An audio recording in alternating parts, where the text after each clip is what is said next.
Hi friends. ഇന്നത്തെ വീഡിയോയിൽ പറയുന്നത് നമ്മുടെ ഫോണൊക്കെ ഉപയോഗിക്കുന്ന സമയത്ത്, പ്രത്യേകിച്ച് കിച്ചണിലൊക്കെ ഉപയോഗിക്കുന്ന സമയത്ത് ഇത് കണ്ടോ, നമ്മുടെ ടച്ച് ചെയ്യുന്നത് കൊണ്ട് തന്നെ ഇതിന് നല്ല മെഴുക്കൊക്കെ വരാൻ സാധ്യതയുണ്ട്. അതുപോലെ നമ്മൾ വീഡിയോ എടുക്കുന്ന സമയത്തൊക്കെ നമ്മൾ നമ്മുടെ കയ്യിൽ നനവൊക്കെ ഉണ്ടെങ്കിൽ, പ്രത്യേകിച്ച് നമ്മുടെ ഫോണ് ടച്ച് ആവാനും ഡിസ്പ്ലേയിലേക്ക് ഇറങ്ങാനും വെള്ളം ഇറങ്ങാനൊക്കെ സാധ്യതയുണ്ട് അല്ലേ. അപ്പോൾ നമ്മൾ എന്തെങ്കിലും പണിയെടുക്കുന്ന ആ സന്ദർഭങ്ങളിലൊക്കെ നമുക്ക് എങ്ങനെ നമ്മുടെ മൊബൈൽ ഫോൺ സൂക്ഷിക്കാം എന്നാണ് പറയുന്നത്. അപ്പോൾ തുടക്കത്തിൽ തന്നെ പറയുന്നത്, നമ്മളത് ഇതുപോലെയുള്ള ഈ മെഴുക്കുണ്ടല്ലോ, അത് ഇതിൻ്റെ പൊടിയൊക്കെ നമുക്ക് എങ്ങനെ പൂർണ്ണമായി മാറ്റിയെടുക്കാനാണ്.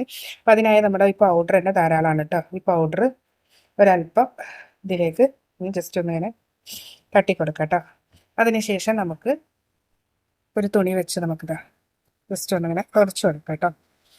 ഞാൻ വേറെ ഒന്നും ചെയ്യുന്നില്ല, ഞാനിതാ ഒരു പൗഡർ മാത്രമാണ് ഇതിലേക്ക് തട്ടിക്കൊടുത്തത് കേട്ടോ. ഒരു തുണി വെച്ച് ഞാനിത് നന്നായി ഒന്ന് തുറച്ചു കൊടുക്കുന്നു. ഇത് കണ്ടോ, ഇതിൻ്റെ ഈ കവറിൻ്റെ ഉള്ളിലേക്കൊക്കെ ഏകദേശം പൗഡർ ഇറങ്ങിയിട്ടുണ്ട്. അത് നമുക്ക് ജസ്റ്റ് ഒന്ന് ബ്രഷ് ചെയ്തെടുത്താൽ നമ്മുടെ പൗഡർ പൂർണ്ണമായും പോകും. അപ്പോൾ അത് കണ്ടോ, നിങ്ങൾ ഇതിൻ്റെ ഡിസ്പ്ലേ നല്ല രീതിയിൽ വൃത്തിയായിട്ടുണ്ട് കണ്ടോ. ഒരു അല്പം പൗഡർ മാത്രം മതി ഇത്രയും വൃത്തിയാവാൻ. അപ്പോൾ പഴയ പൗഡർ ഉണ്ടെങ്കിൽ നമുക്ക് ഇതുപോലെ ഒന്ന് വെച്ച് കൊടുക്കാം കേട്ടോ. ഇനി നമ്മൾ ചാർജ് ചെയ്യുമ്പോൾ അത് ചാർജറിൽ കുത്തിയതിന് ശേഷം നമുക്ക് ഫോൺ വെക്കാനൊരു ഇടം ഇല്ലാതിരിക്കുന്ന സമയത്ത് പലരും ഇതുപോലെ ഇതിൻ്റെ മുകളിൽ വെക്കാറാണ് പതിവ്. പക്ഷെ ഇത് വൈബ്രേഷൻ മോഡോ അങ്ങനെ എന്തെങ്കിലും ആണെങ്കിൽ പെട്ടെന്ന് തന്നെ അത് വൈബ്രേറ്റ് ചെയ്താൽ പെട്ടെന്ന് തന്നെ നിലത്ത് വീണ് അതിൻ്റെ ഡിസ്പ്ലേ പോകാൻ സാധ്യതയുണ്ട് അല്ലേ. അപ്പോൾ അതിന് പറ്റിയ നല്ലൊരു ടിപ്പ് പറയുന്നത് നമ്മുടെ മാസ്ക് ആണ് കേട്ടോ. അപ്പം മാസ്ക്, നമ്മുടെ പഴയ മാസ്ക് ഒക്കെ നമ്മുടെ കയ്യിലുണ്ടെങ്കിൽ കളയണ്ട. പ്രത്യേകിച്ച് ഇതുപോലെ ക്ലോത്തിൻ്റെ മാസ്ക് ഒക്കെ ഉണ്ടെങ്കിൽ ഇതുകൊണ്ടൊക്കെ നല്ല യൂസ് ആണിട്ടുള്ളത്.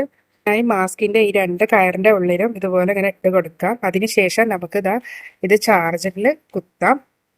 അതിനുശേഷം ഇതുപോലെ ആക്കിയതിന് ശേഷം നമ്മുടെ ഫോണ് ചാർജറിൽ കുത്തിയതിന് ശേഷം ഇതിൻ്റെ ഉള്ളിൽ ഇതുപോലെ നമുക്ക് ഇട്ട് കൊടുക്കാം കേട്ടോ.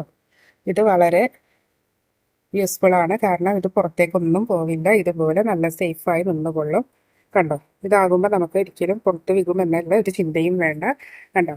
ഇതുപോലെ നമുക്ക് ചാർജ് ചെയ്ത് കൊടുക്കാം കേട്ടോ. ഇതുപോലെ കണ്ടോ, ഇതെല്ലാവർക്കും യൂസ്ഫുൾ ആയിരിക്കും.